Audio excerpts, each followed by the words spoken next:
an accelerator. So last time we talked about, the broad setup, right? What is the computing module that we use for an accelerator? How does data move back and forth, and kind of understood some of the basic principles of how do you decide what type of accelerator to use, right?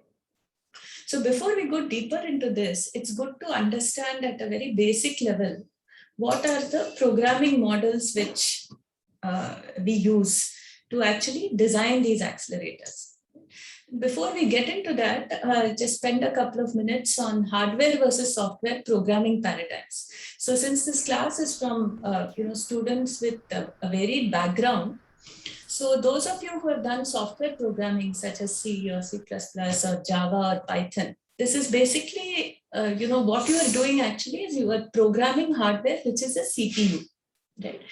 And when you write a high-level program, you have a compiler or an interpreter that takes these instructions in the high-level language and compiles it down to, in modern computers, it compiles it down to object code, which is then, run on the actual computer by, there is a layered infrastructure in the OS which takes this object code, figures out how to convert it into assembly instructions, schedule those instructions, and then run it, right?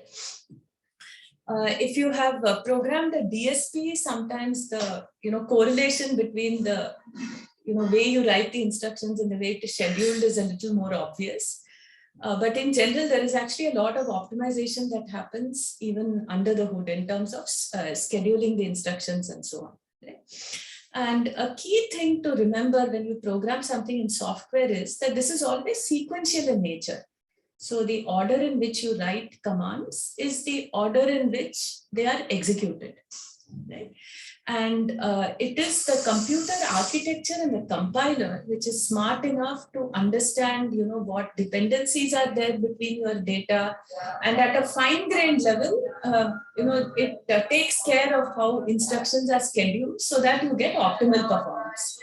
Now, at a higher level, when you write a code which is multi-threaded, or you write code which is multi-process, there you actually make a decision as an architect as to how you are going to partition your, the work that has to be done in such a way that it can be parallelized.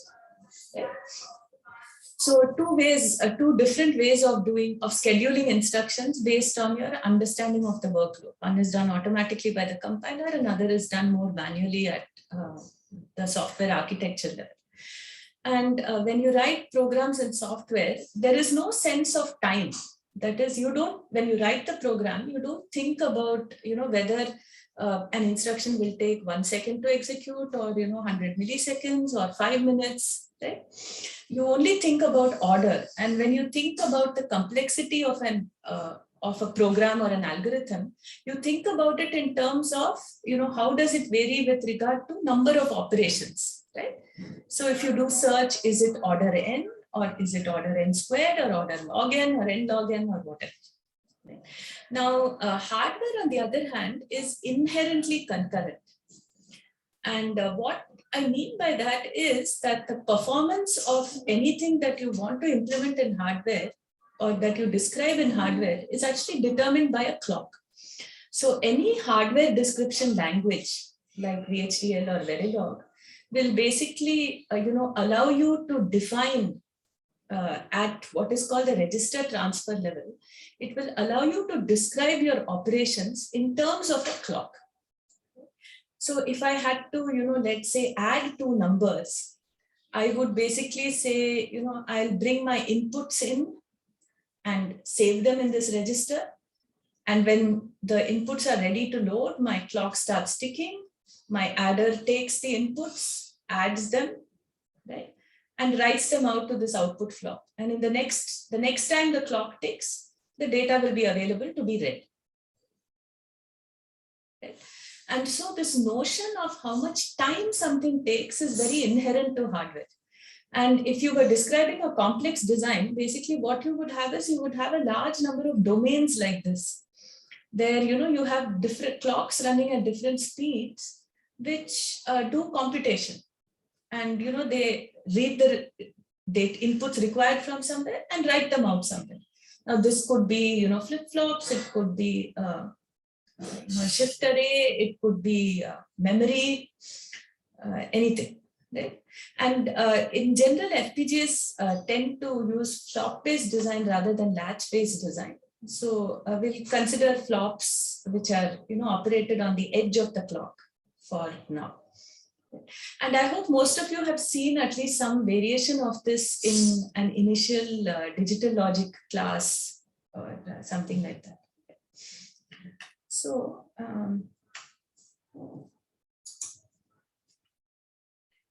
so basically, hardware is used today for, is described using what we call concurrent languages. So the language says my clock ticks and every computation that has to happen in that clock cycle happens simultaneously.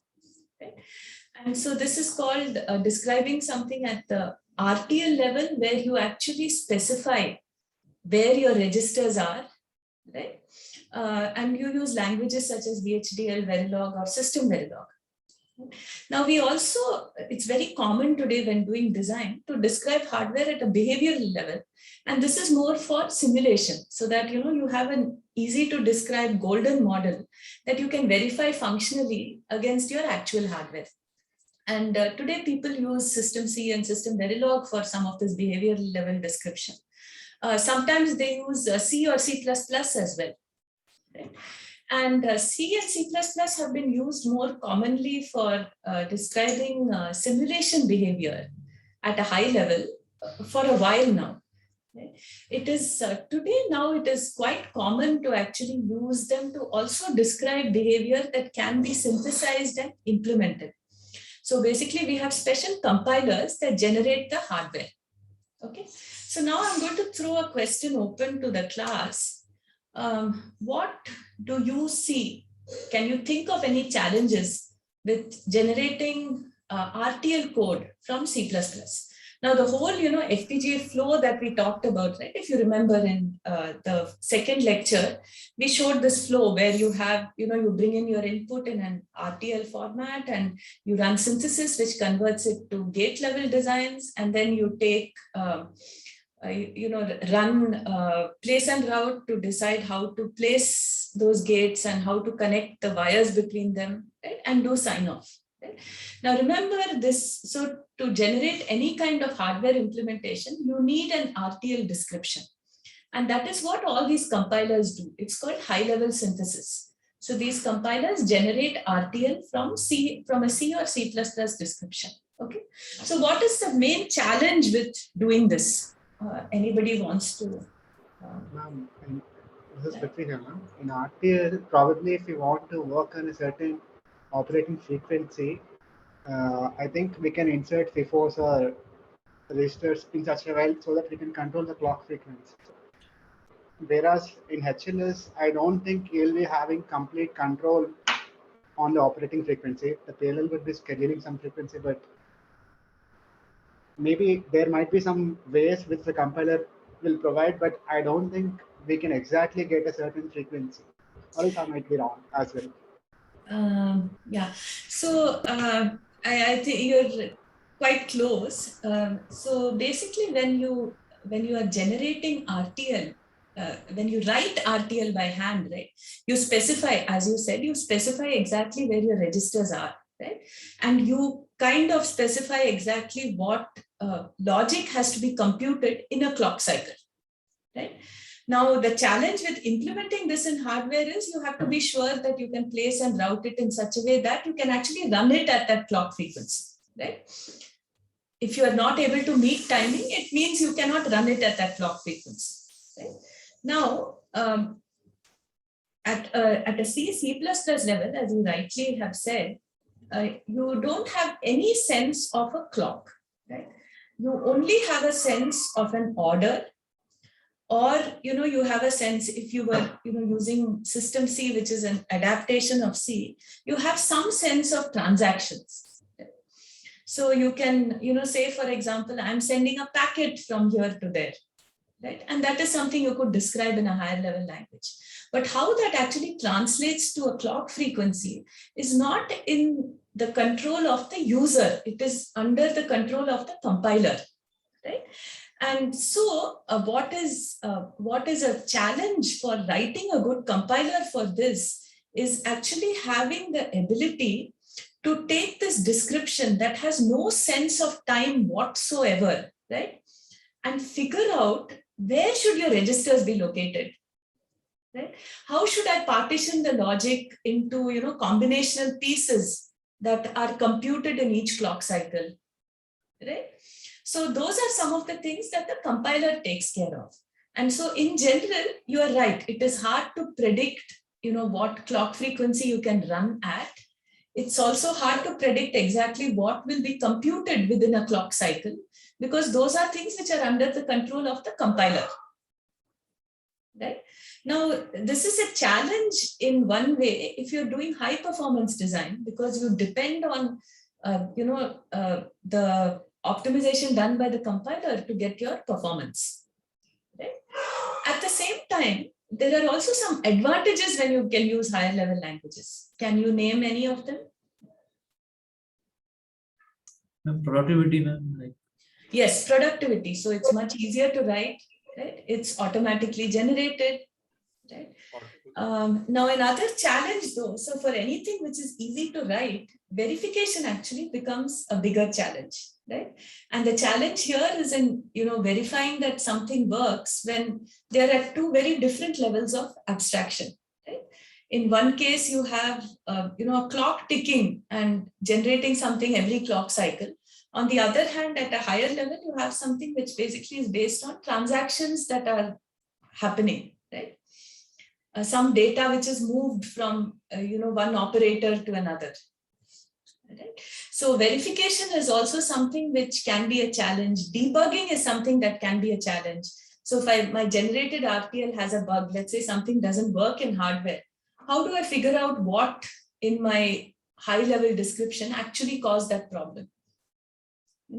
And when you write, this is actually a problem even when you write software code. The difference is that the problem actually has been around for a long time. So we have tools to tackle them. Right? So if you think about it, you actually have fairly complex debuggers. You even have debuggers today that can help you debug multi-threaded programs. Right? And so this is an ecosystem which is still evolving when it comes to generating hardware at a higher level. So once you understand this, so when you actually have to describe an accelerated system then, right? What do you need? So in an accelerated system, if you remember, we have two types of code. Right? Let me go back to that figure. So you have two types of code, right? You have host code that runs on a CPU, and this is typically a sequential program. And then you have kernel code which runs on an accelerator, and this is typically written in a concurrent way, right? Or it is written at a high level and generated to run in a concurrent way. Right? So your accelerator actually needs a framework that allows it to understand both these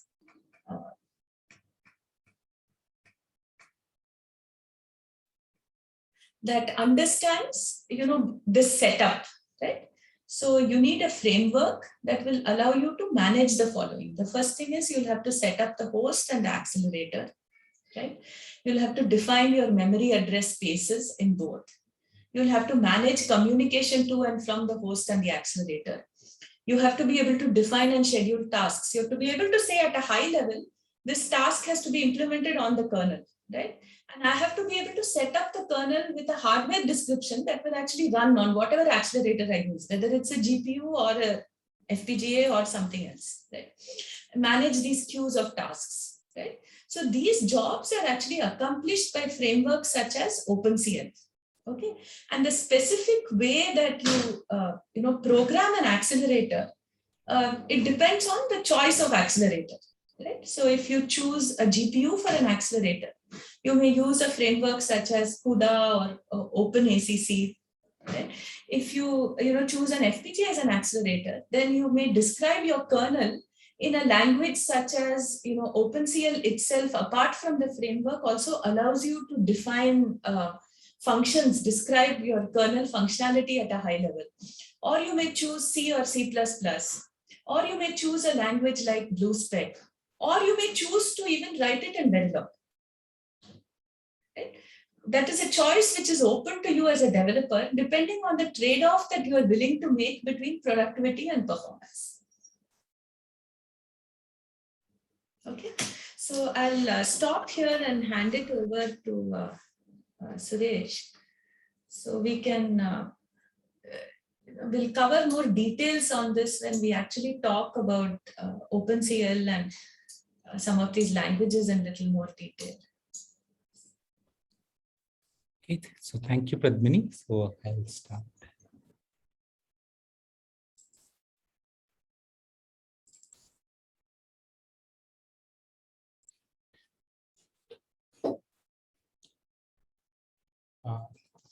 So good afternoon, everyone, again. So today's lecture, I would like to give you some, this is a kind of review lecture, but still it's good to move everything from secondary storage and load it in our memory, so that the ideas that you learn here, although basic, they can help us while designing complex systems, complex digital systems as we proceed along. So if you take any digital system, so if you take any digital circuit, digital system, so the important thing is it consists of some combinational logic,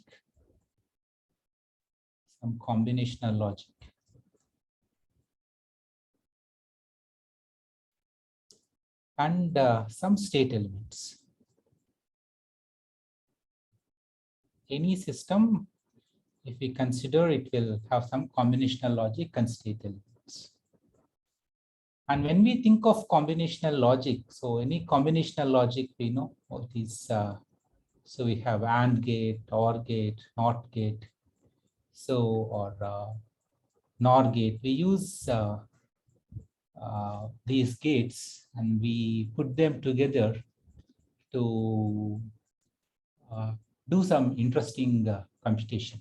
Like, for example, an example of a purely combinational logic, for example, could be a ripple carrier circuit.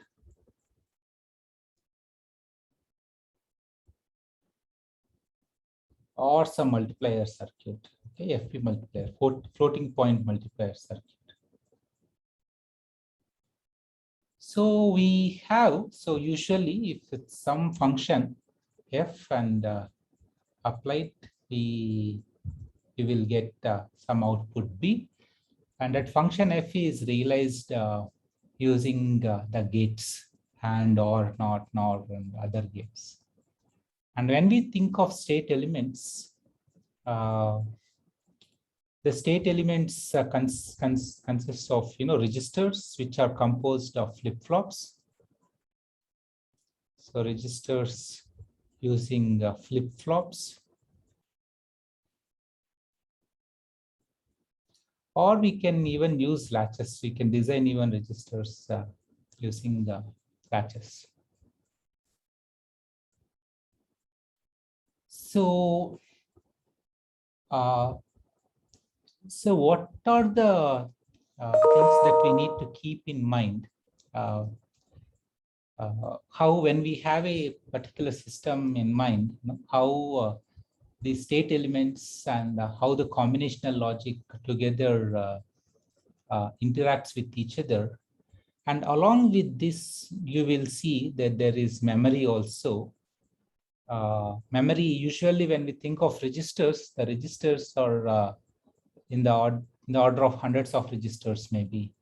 But memory is, it will have a different architecture, but we can have a larger memory when compared with the registers. So let's take a little bit deep dive into this and understand what's going on underneath here.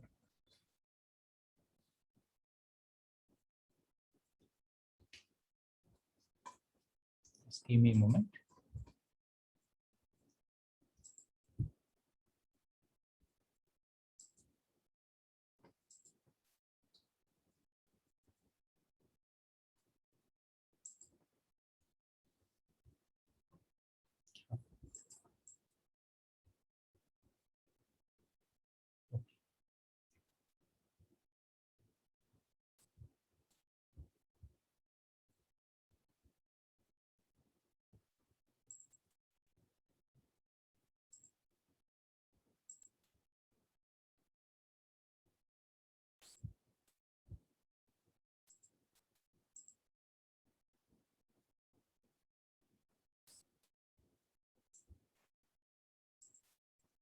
All right, so let's see here.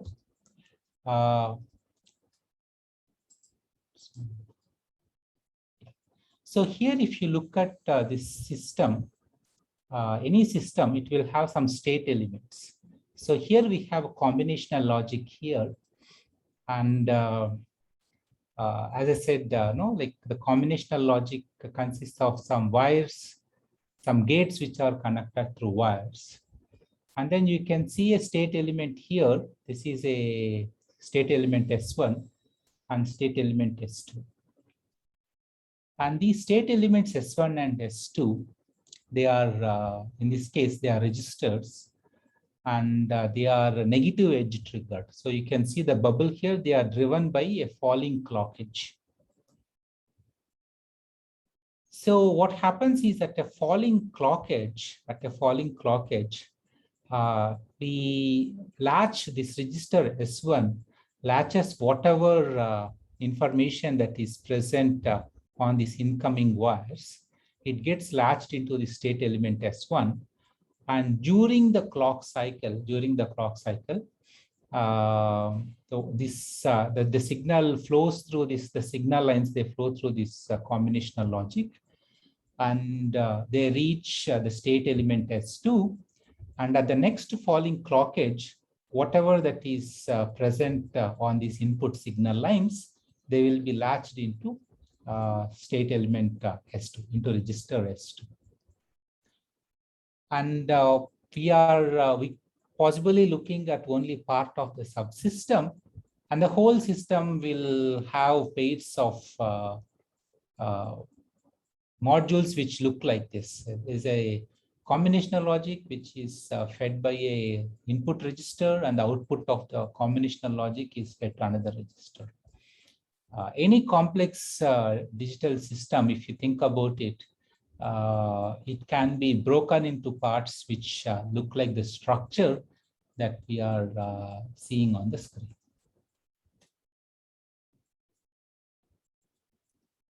Yeah, so an example of, as I said, example of combinational logic elements, adder circuit, triple carry adder, carry looper head adder, all kinds of adder multiplier circuits. Yeah, they can be completely combinational. Arithmetic and logic unit, multiplexers, so on and so forth. These are examples of combinational logic elements.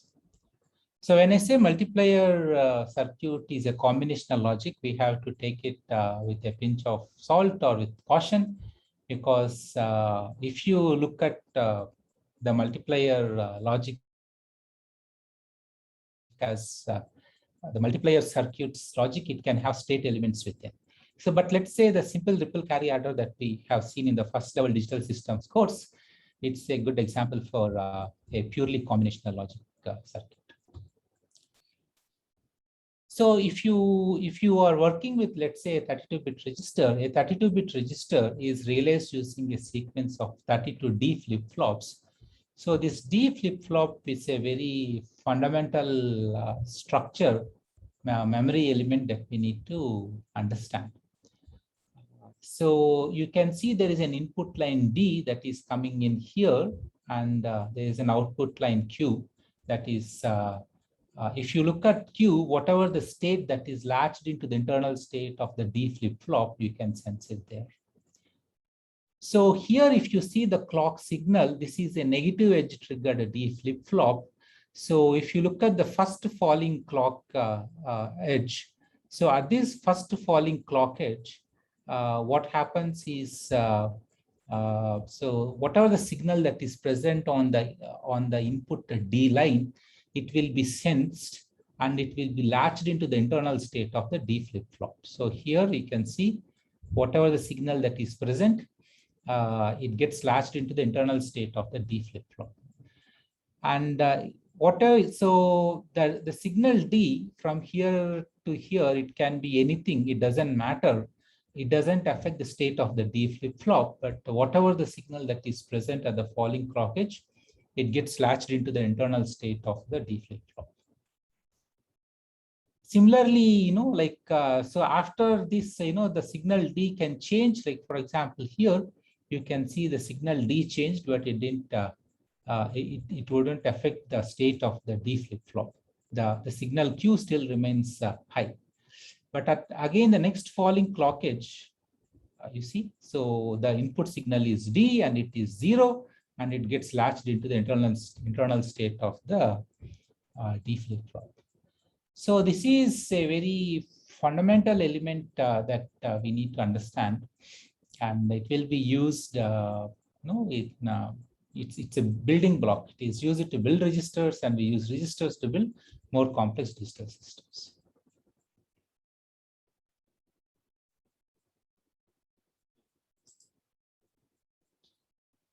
So for example, here we can see, so here we have a 4-bit register, but since there is no bubble here, since there is no bubble, so these are positive edge triggered flip-flops. That is, they get the internal state gets latched at a rising clock edge rather than a falling clock edge.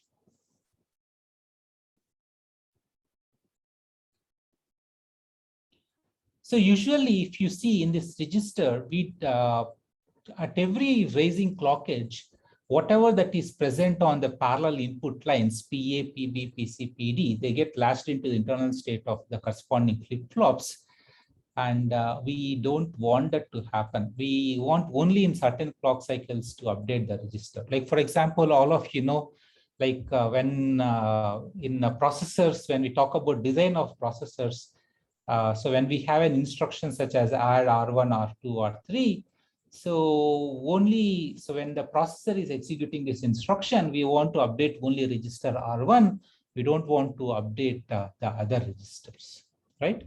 So we need to have an enable signal. So usually registers, they will have a write enable signal so that the input state gets latched into the internal state of the register only when the write enable signal is up. So this is an essential thing so that we can control when we will be able to write something into the register or not. So we'll skip this register file design. It's not required, but this picture is important.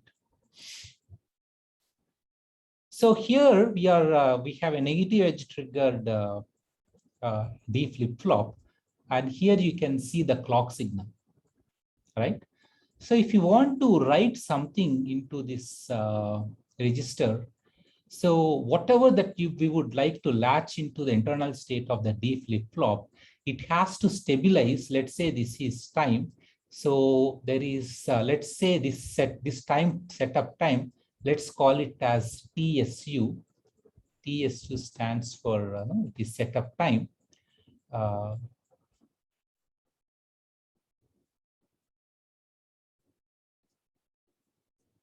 This is setup time.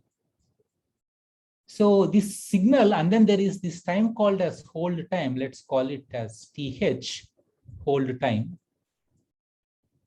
So the whatever that we would like to write into the state of the flip-flop, it has to be stable during this interval. So between the time, so between the time T minus T setup and T plus T hold, whatever that we would like to write into the internal state of the D flip-flop, it has to be stable.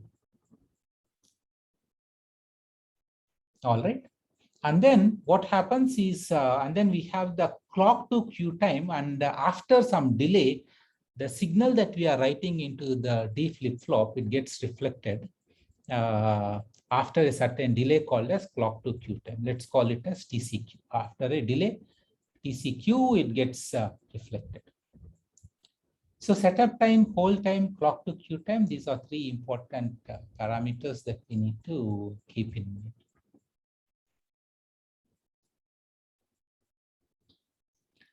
So if we have a combinational, if you think of a combinational logic like this, so what happens is the signal, let's say this clock pulse, this falling clock edge is arriving at time t. So this signal that is whatever that we are latching into the internal state of this register R1, it is available after t plus, so this signal is stable after t plus TCQ time. And then this signal propagates through this combinational logic. And remember, so this the signal, there are multiple signal paths here because no, the circuit is computed inherently in a parallel fashion. There can be some shorter paths, there can be some larger paths, but there is some. But if you look at the longest path delay in this circuit, that is of importance, and we call it as a critical path. So we need to keep in mind critical path. What is the critical path delay? And we would like this signal to be latched into the internal state of this internal state of this register R2. And for that to happen, the signal has to arrive here before the setup time. Okay, let's say the next clock pulse is coming at time period t prime. Then before t prime minus setup time, the signal should be stable. Okay, so t setup time. Let's call it as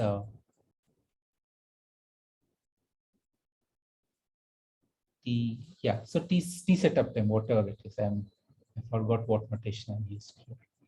So the important thing here is in this circuit, in order for the circuit to be functional, the clock period length, it should be greater than the clock to whatever the clock to Q period plus the critical path length plus the setup time. Yes. Sure. So when you design a system, when you design a circuit, the frequency at which your circuit can work, be it 100 megahertz, 200 megahertz, or 300 megahertz, it is determined by the clock to this critical path length. So if you have a big system, and in that system, so if there is one part where the critical path length is high, then that becomes the bottleneck for your whole system, right? So let's see. We will take a little bit deeper look at it. And yeah, so this is what we are talking about. So here the clock cycle time is determined by the three components. One is the clock to Q time. The other is the longest path through the combinational logic, that is the critical path length, and the setup time. So these are the three components which determine the speed or the frequency at which your circuit works. So now if we take a moment here, if you keep this is very important. This whole thing is very important. So whenever you design a system, you need to understand what are the bottlenecks in your system and how you can alleviate those, clear up those bottlenecks so that your system can run at a much higher speed.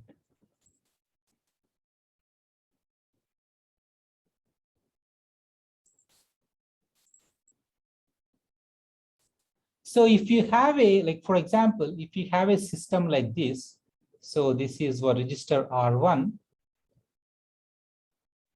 And then there is some combinational logic present here. This feeds into some other register R2. And so again, this feeds into some other combinational logic. And then there is another system.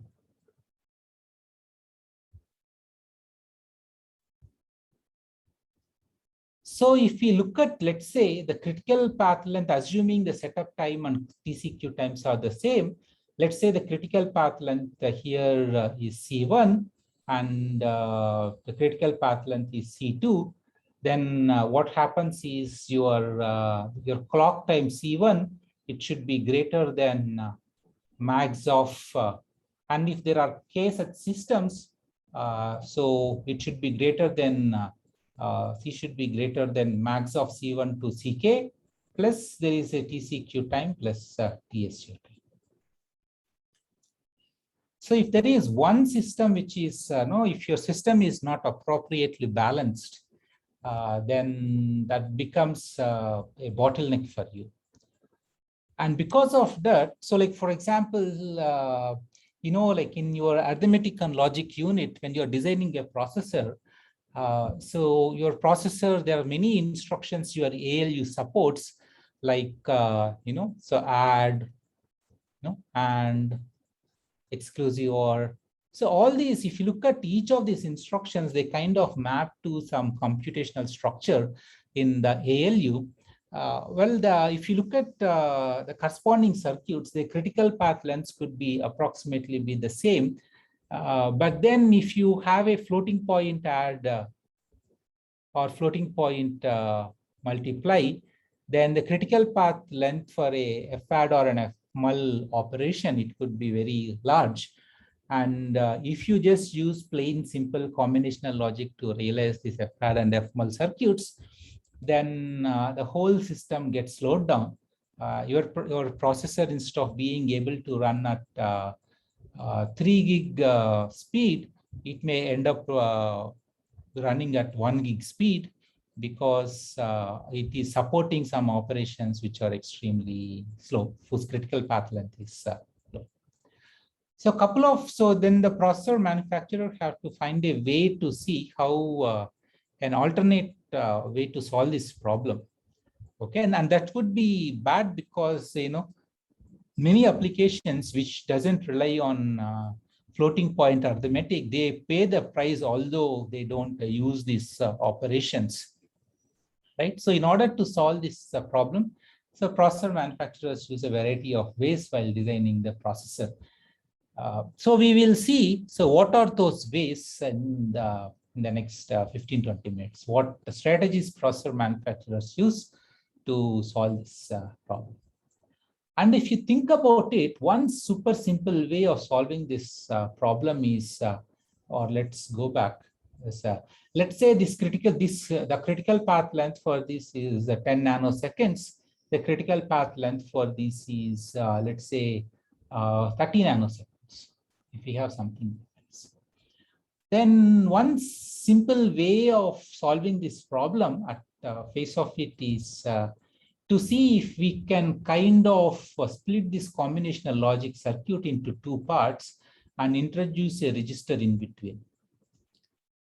So when we introduce a register in between and split this combinational logic, then maybe the clock delay here,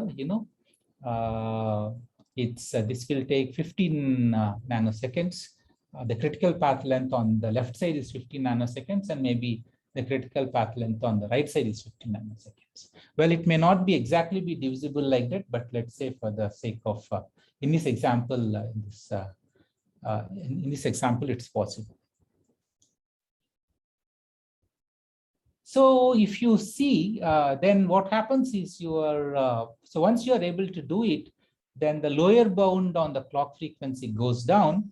So instead of the lower bound on the clock frequency being 30 nanoseconds, so earlier C should be greater than 30 nanoseconds, but now this gets C can be greater than 50 nanoseconds, And now you will be able to run your system, your processor or your digital system at a higher frequency. But some of you may be wondering that we are kind of doing a bit of cheating, because if you look at multiplication operation, it still requires, it requires 2 cycles of operation as against 1 cycle of operation, because it has to cross these 2 stages, for example. So yeah, so if you are using multiplication operation, you are still spending the latency from the initiating the operation to the end is still 30 nanoseconds. But at least in the but you're still, it's a good thing to do, because if your system doesn't use that critical path 90% of the time, then that means no, it's great. Only when you are using that critical path, then you're still paying that 30 nanoseconds latency, but otherwise your system is still running at a good speed. So keep this this idea in mind, that critical path of combinational circuits is important. And whenever we hit some bottlenecks, one simple way of solving it is to introduce to kind of split up that critical path into by dividing your combinational circuit into multiple components. Great. So for example, if you want to take, just want to play along and see, let's say if you take ripple carry adder circuit. So if you want to do ripple carry adder, so 64-bit ripple carry adder circuit. Ripple carry adder is a very bad what we see circuit because of the huge delay in that circuit. Okay, we use 64 full adders, and the delay is substantial. So how can we apply the technique that we learned just now in order to kind of reduce the critical path in your system if you have a 64-bit ripple carry adder circuit?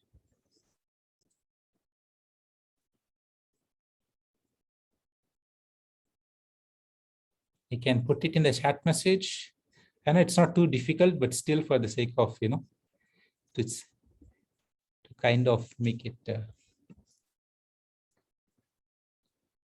So how do we, what is the delay for 64-bit ripple carry adder circuit to start with? What is the delay?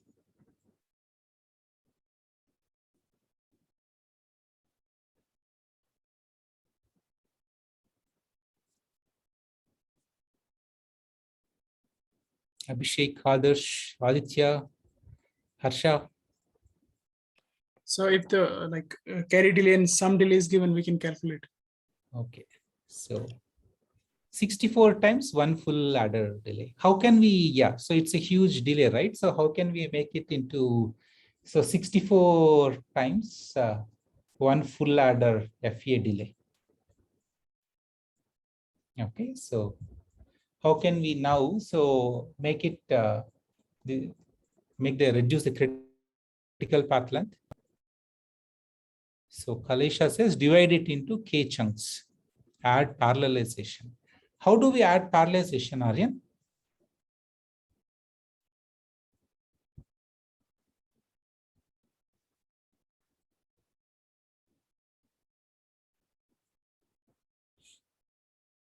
So dividing into K chunks is, of course, it's possible. How do we do? So we have a, so you can think of a 64-bit ripple carry adder. So great. So if you want to have you can think of a 64-bit adder circuit like this. Okay, so you have a 32-bit adder. So we have a 32-bit adder. So this is, these are, so this is, let's say, A0 till A31, B0 till A31, and the output we get C0 31, and there is a carry out that is going here, and this carry out we can feed it to another circuit. So A32 till 63, B32, 63.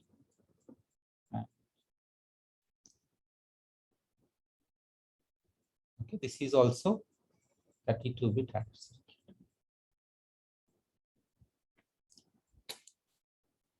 Okay, so we have two 32-bit adder circuits and we can club them together like this. So what we do is in the approach that we proposed, so we can introduce a register in between here. We can use a register in between and which splits these two circuits. So we can have some kind of a register here.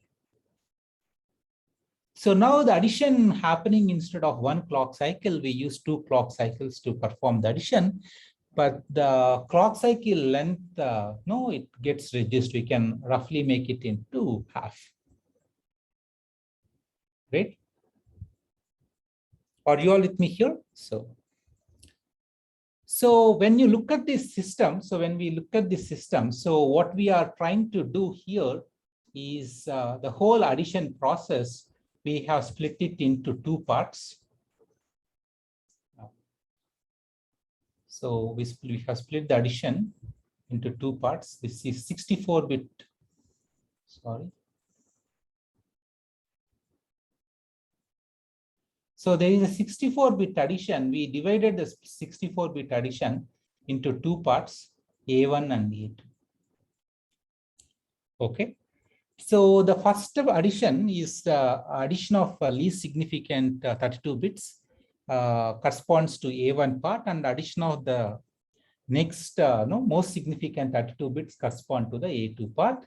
And so A1 is happening here and A2 is happening here. So now my question for you is, when you look at this circuit, do you think you can optimize this in a different dimension? Do you think we can optimize this in any different dimension?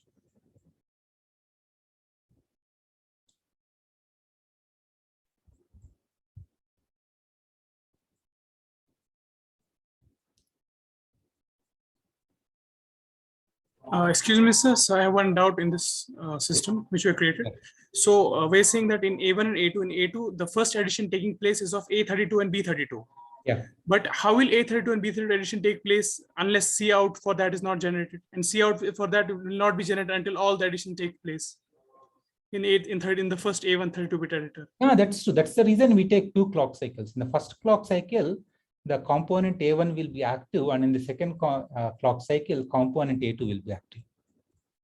So, but still, the second clock cycle has to wait for all the additions of the first 32-bit adder, for that carry to be generated. That's true. That's true. It has to wait. So, in clock cycle C1, let's say in clock cycle C1, the first computation, the first part will be active.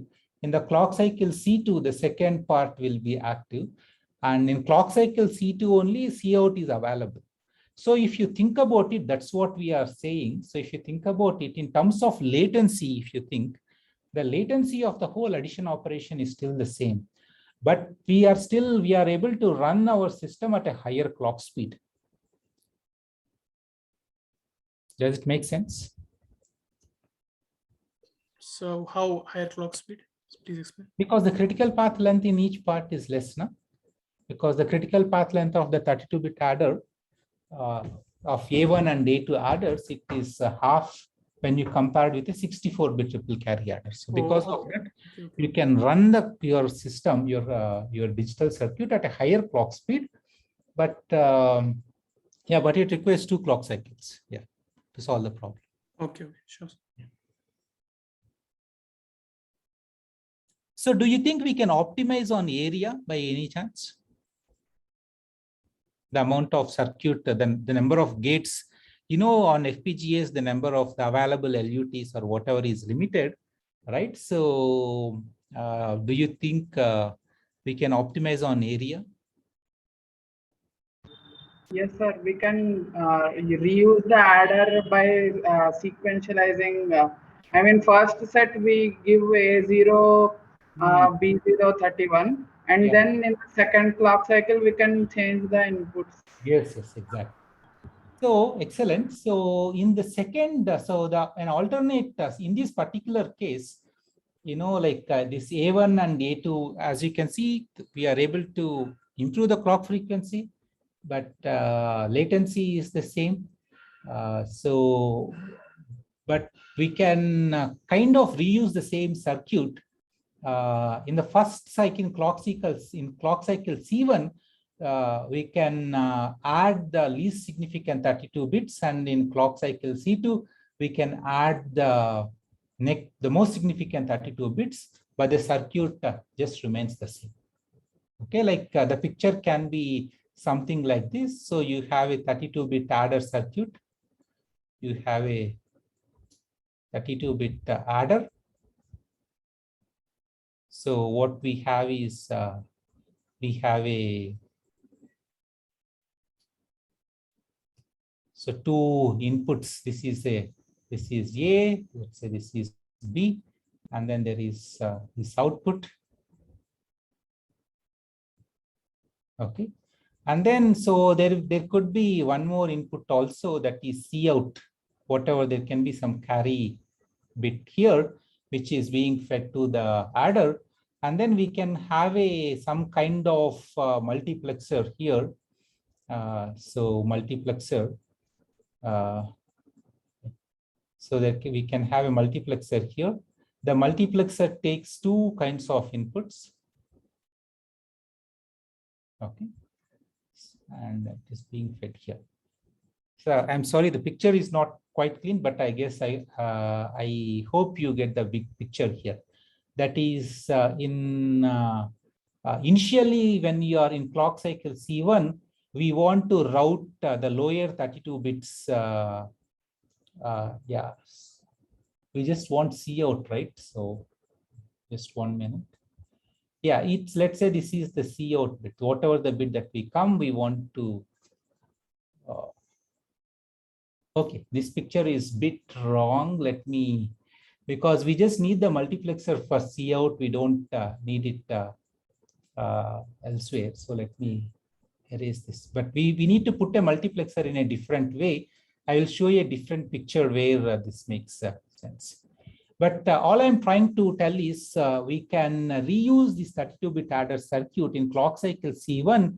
We want to route A1 and A2 using a multiplexer A1 and B1. That is the first least significant bytes you want to route onto as input operands to this 32-bit adder. And in the next clock cycle, we configure the multiplexer so that the most significant 32 bits will be routed into this 32-bit adder. Great. So now we will see one more. Now, when we go back here, so we started from the 64-bit adder, and then we went to this approach, and then we said, hey, we can save on area by reusing the hardware. But can you optimize, let's say if you are working on a system where you do large number of additions continuously, then can you use the system in a clever way so that you can hide the latency in some interesting fashion. You are doing hundreds of additions continuously. You have such a problem in your, you are solving a problem where you are doing lots of additions continuously. So can we still use the circuit that we are seeing here and then do something interesting, use it in a clever fashion? Yeah, so Prithvi got it. So here, so you can see this circuit. So let's say if this is, you perform addition stage A1, A2, this is clock cycle 1, clock cycle 2, clock cycle 3. Let me erase parts of this. So just, yeah.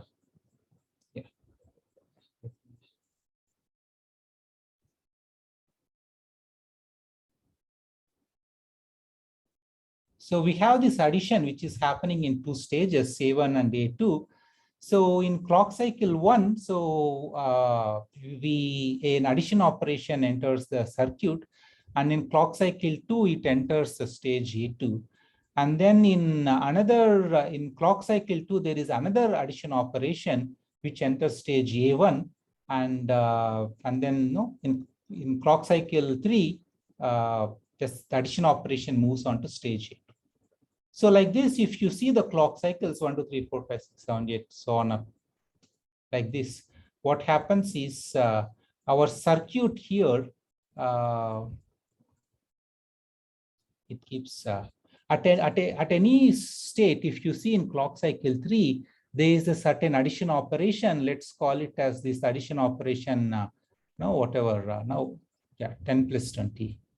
Here we are doing 30 plus 40. Here we are doing 100 plus 200. So what happens is, if you look at clock cycle 2, the first addition operation 10 plus 20 is in stage A2 of the circuit. And the second addition operation 30 plus 40 is in stage A1 of the circuit. So these two addition operations are happening in parallel. These two addition operations are happening in parallel. Similarly, if you look at clock cycle 3, the addition 30 plus 40 is happening in stage A2, and addition 100 plus 200 is happening in stage A1. So these two addition operations are happening in parallel. And there are two perspectives we should look here. One perspective is, if you sit at the end of the adder circuit, at the end of every clock cycle, you see a result coming out of it.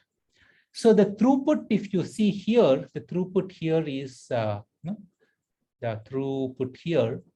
is one addition per clock cycle, one addition operation per clock cycle. But if you see the latency from a single addition, so the addition 30 plus 40, it still takes 2 clock cycles. So from throughput versus, this is an excellent example of the comparison of throughput and latency. If you sit at the end of that adder circuit, every clock cycle, it keeps spitting out a result. So the throughput is one addition per clock cycle. But the latency wise, every addition still takes 2 clock cycles. Are you all with me here? Can I see some raise of hands still? You're all doing good. Let's check.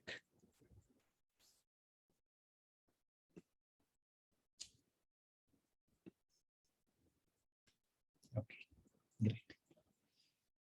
So now let's take this up and try to treat it a little bit more formally through one more example. Stop share.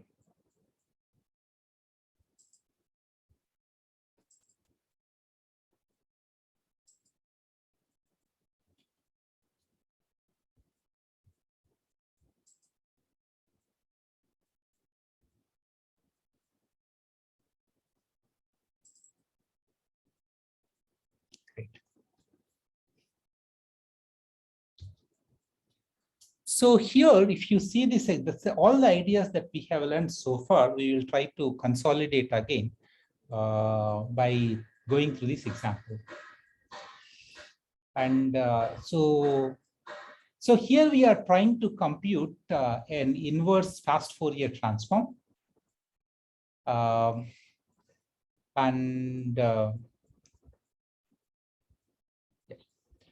we are trying to compute an inverse fast Fourier transform. So here it takes 64 complex numbers. So every complex number, IN0 is a complex number. It means it has two parts, real part and imaginary part. Let's say the real part and imaginary part, they are floating point numbers, or they could be fixed point numbers. And then you can see there are 16 butterfly units present in the stage 1. So every butterfly unit, it takes 4 inputs. So here you can see there are 4, the first 4 inputs, they go to the first butterfly unit, and there are 16 such butterfly units. And then So the output of these butterfly units, they get permuted in some interesting fashion. And then, so after this, we go to stage 2. Again, in stage 2 also, you can see that 4 inputs are being fed to one butterfly unit, and there are 16 such butterfly units. And then again, we go to permute, and then there is third stage, the same thing repeats. If you see in this whole computation, so the structure of the computation across the 3 stages remains the same. The way the structure, the circuit structure remains the same, but the permutation operation, what changes from stage to stage is the coefficients that are used in this butterfly units, they change from stage to stage. Okay, the butterfly unit here, this one and this one, they could be using different coefficients inside, probably to do some kind of some kind of multiplication operation it could be using, but the constants being used are different. And the permutation, no, this permutation, so this one and this one, these 2 permutations, they are different. So this is while there is a regularity in the computational structure, the exact permutations and the constants applied changes. And later on, some of you might be working with convolutional neural networks or deep learning networks. This kind of problem kind of repeats there, where when we go from one layer of convolutional neural network to a different layer of convolutional neural network, the structure of the computation remains the same, but no, the way we apply, but the constants, the convolution coefficients, the convolution matrices or the filter coefficients, they change from one stage to from one convolutional layer to another convolutional layer, or within a layer, no, from one filter to another filter. The way we apply these things remains the same, but the filter coefficients change. Great. Yeah. So if you see the problem in this, this is a combinational circuit with a huge delay, massive critical path length is pretty bad here. There are so many floating point operations that could be happening along the path, and for all we know, it could be extremely hard to realize it as it is as a combinational circuit in practice. But the idea is, you can, since the structure remains the same, we can reuse the same circuit to compute, to process all the 3 stages. This is an important idea. So we fold the circuit. Okay, so here you can see there is a register here, and yeah. So what happens is in a clock cycle C1, the input gets fed into this butterfly units, and some computation happens, and whatever the output that comes, it gets latched into this register. And in clock cycle 2, so we should not route the input values. We should route the contents of this pipeline register. We should route them in clock cycle 2. In C1, this should go in. In C2, this should go in, and we have to keep some kind of multiplexer here. This is what I was trying to get to in some time back. In clock cycle C3, again, what happens is whatever the value that gets latched into this register, it has to be fed into this combinational circuit. And at the end of the clock cycle C3, we read out this is at the end of the clock cycle C3, or in clock cycle C4, the contents of this register C4 will be read in and latched in and fed into some other part of the circuit, or latched into some other register. So this is how the whole thing works. So when we are going from the previous, the design here, from this design to this design, so what is happening here is the critical path length decreased substantially. The critical path length decreased, and the area also reduced. Okay, the area also reduced. We introduced some state elements, but otherwise the area also reduced. And also you can see there is this stage counter, and the stage counter, it depending upon the stage counter, what coefficients the butterfly units should be using, it should change. And that is, we should make it part of the circuit.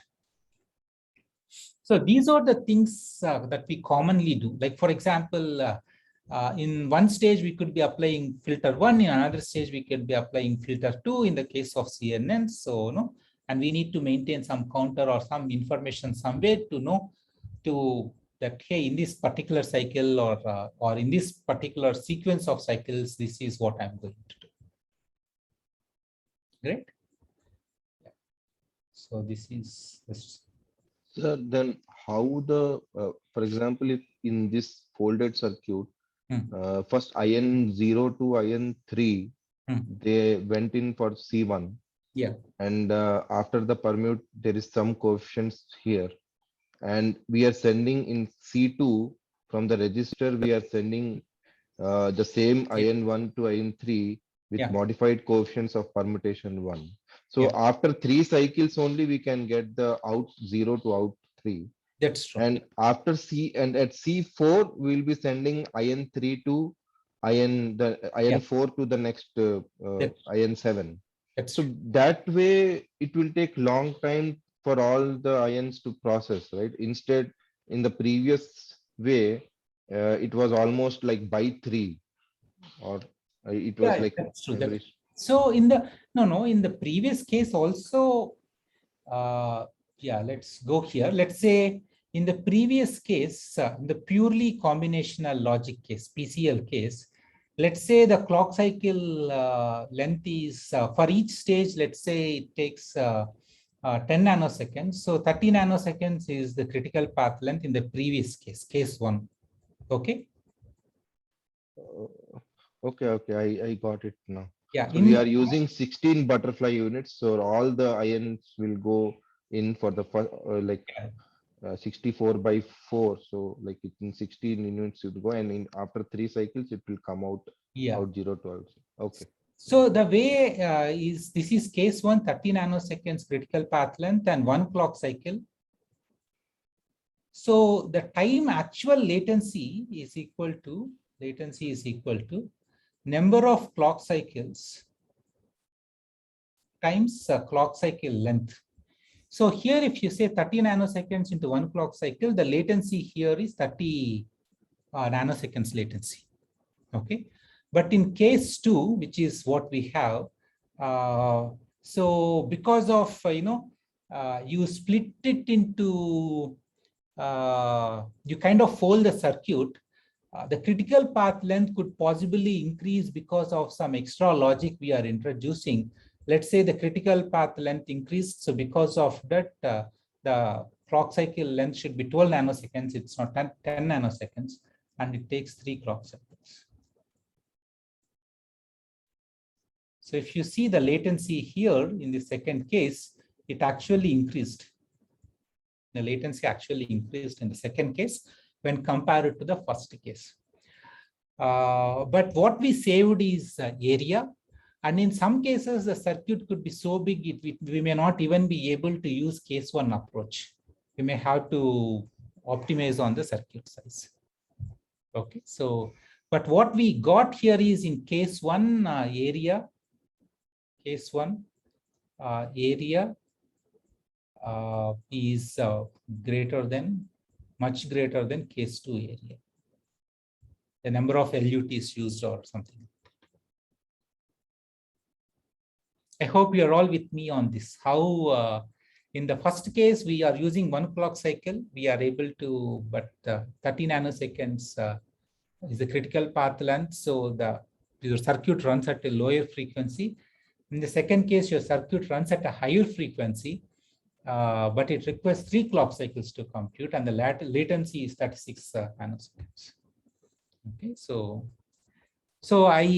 this is not a good joke in this class where all of you are seniors and you know already this.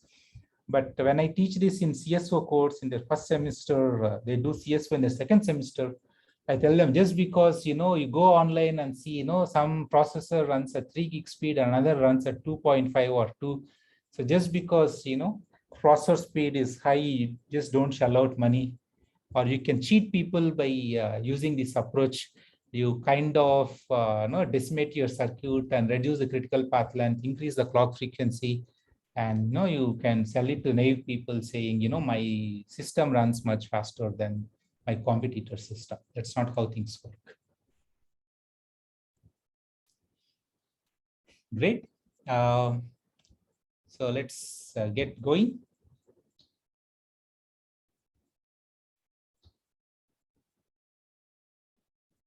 Yeah, so let me clear. Yeah, so a lot of area combinational logic delay, first one.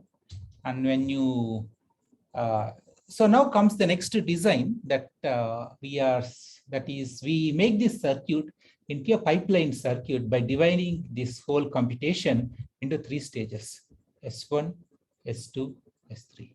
So now when we divide this into 3 stages, let's say 12 nanoseconds, we have to divide it into approximately equal parts. But because if one stage is 2 nanoseconds and other stage is, 20 nanoseconds, you don't, it's not a balanced pipeline and your design is not good. So let's say for the sake of simplicity, all we have, this is 12 nanoseconds. So now if you think about it again, so the way the computation happens in clock cycle 1, let's say there is the first data set, it goes through, the first data set, it goes through stages S1, S2, S3, and then no, this is again S1, S2, S3.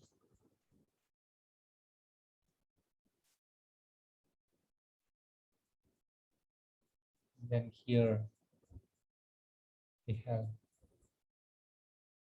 S1, S2, S3. Bad drawing, but I hope you are able to get. So this is clock cycle C1, C2, C3, C4. So what happens is, if you see here in clock cycle C3, in clock cycle C1, there is only one operation in the assembly pipeline. In C2, there are 2. In C3, there are 3. There are 3 different operations occupying 3 different stages of the pipeline. So there are 3 parallel IIFT operations happening. So if you sit at the end of the pipeline and watch what is happening at the end of every clock cycle, you see an IIFT operation coming out. So the throughput is 1 IIFT operation per clock cycle, 1 IIFT operation for 12 nanoseconds. But latency, but with respect to one operation, if you go look into this, the latency is bad. It still requires 36 nanoseconds.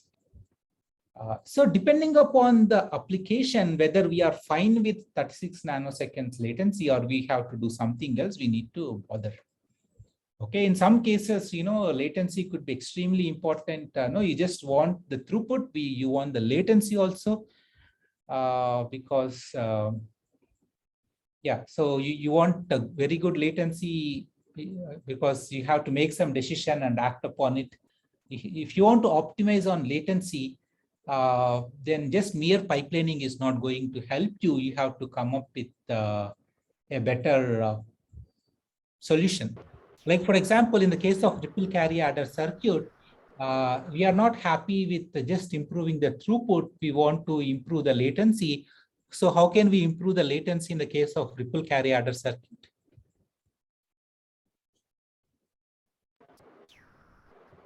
Sir, one query. Yeah. Sir, can I come to a conclusion that in larger pipelines, we can take a trade-off on latency and improve the clock frequency? Because we will be getting one output for every clock cycle, right? Okay. Means we can we put a trade-off on latency? Means can we increase the latency? Means if it is a larger pipeline. Means I'm having this thought. In a larger pipeline, can you repeat again, Pudri? In larger pipeline means when there are many number of operations in the pipeline. So even if we do something and increase the latency, can we say that is it a better system? done a system with lower latency and lesser clock frequency? I think it is application specific. No? We cannot generalize what are your Okay, requirements. so means in performance analysis, how do we exactly judge something? That is my doubt. Of course, we also have to consider area as well. Well, no, interesting. So in performance analysis, area is a different dimension.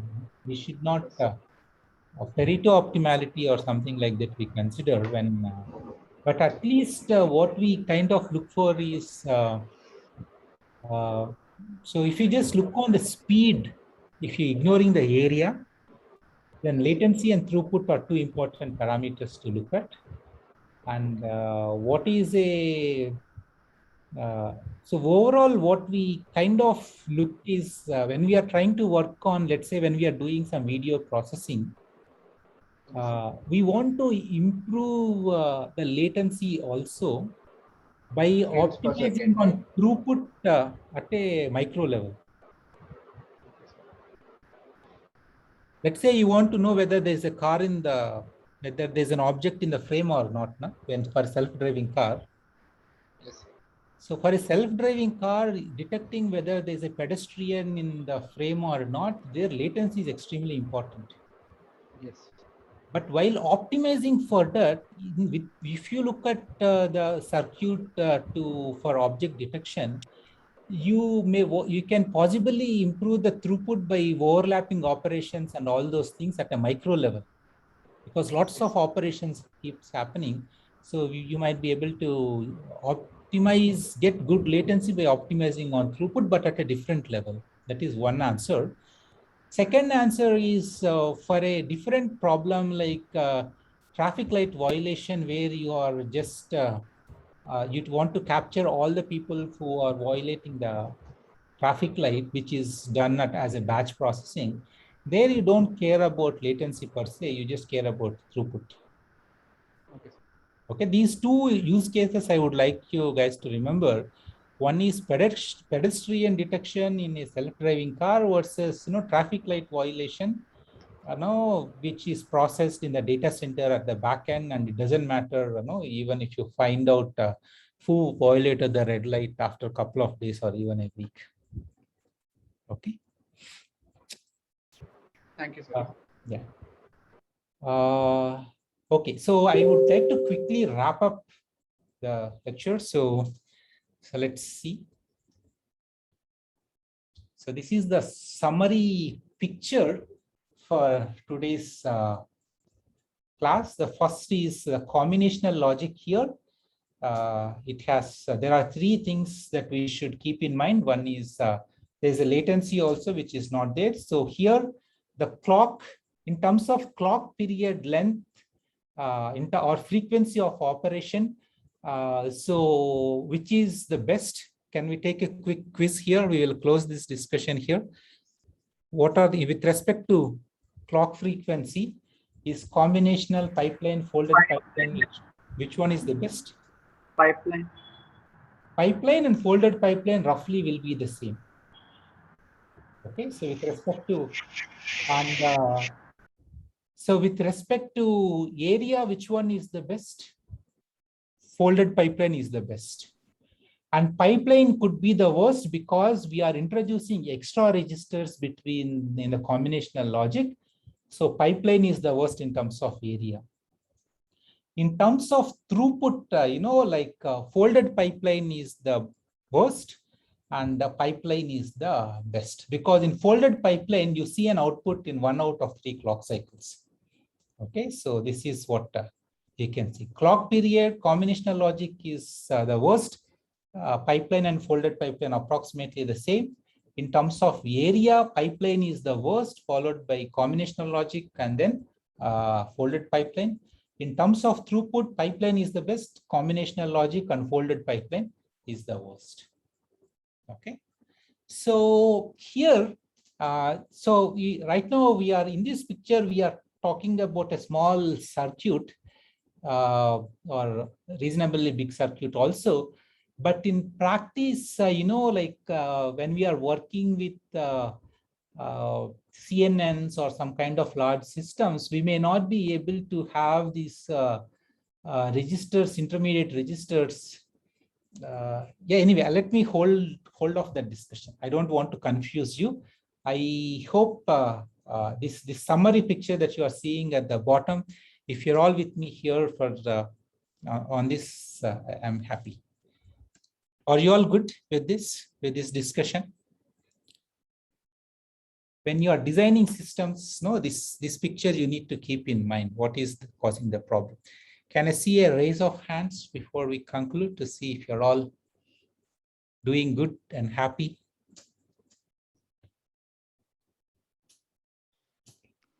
When you say the clock C less than P equal to FP means like clock for FP is more and then clock for combinational is less.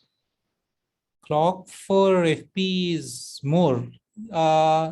No, clock for combinational logic performs worst. Performance-wise, not the absolute value. Okay. So, yeah, Okay. So it's all three are performance based on clock, area, and throughput. Okay. Yeah, that's not like absolute numbers. Okay. Because yeah, so combinational logic anyway, the clock is the highest, right? So if you compare it to numbers. Yeah. Okay.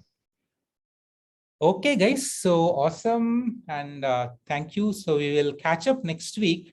By next week, we will release the first set of homeworks and first homework, and we will use the we